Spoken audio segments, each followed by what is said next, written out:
In this lecture, I certainly have no intention of teaching you how to create blog posts or short essays. It's a longer topic than a single lecture could cover.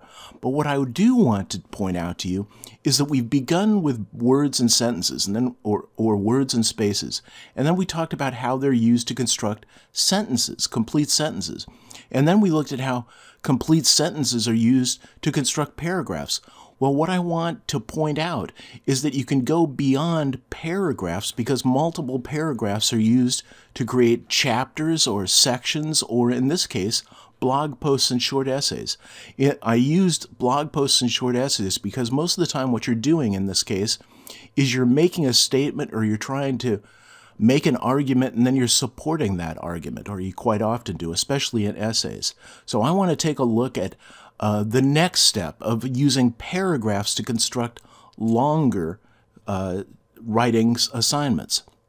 So just as topic sentences, supporting sentences, and concluding sentences are used to construct a paragraph, topic paragraphs, supporting paragraphs, and concluding paragraphs are used to construct blog posts and essays. So we're just upping the ante a little here in size. Now, if you look at the typical structure of a blog post or short essay when you're making an argument, it usually begins with an opening paragraph where you state your argument, and then you have one or more supporting paragraphs where you support the argument, and then you have a concluding paragraph where you restate your argument. And that's typically the structure of so many things that you write. It has a beginning, a middle, and an end. And here I want to take a look at a sample, say, short essay. This is very short and very dumb, but it gives you the idea. It says, dogs are furry. So that's my topic sentence for my opening paragraph. Not only do they have fur on their backs and their tails, but they also have fur all over their faces. In fact, the only part of a dog that isn't furry is the tip of its nose.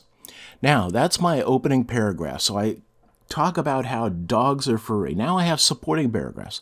Dogs have fur to keep them warm in cold conditions. Fur also helps to protect them if they get in a fight with another dog or prey. The fur can be either short or long, but it always seems to be there. So there's supporting stuff about the fur. Now I can go to the concluding paragraph where I say, I like dogs with fur because they're nice to pet. So I kind of restated the original thing about dogs with fur and that dogs have fur and why that's so nice. So I hope that gives you an idea. So not only do you use topic sentences and so on to build paragraphs, but next what I want you to think of is using paragraphs to build either blog posts, essays, chapters, whatever you're writing. So you need lead-in paragraphs, opening paragraphs to a chapter. You need supporting paragraphs, all the narrative of things that happen. And then you need a conclusion where usually you're going to put a cliffhanger if you're writing nonfiction.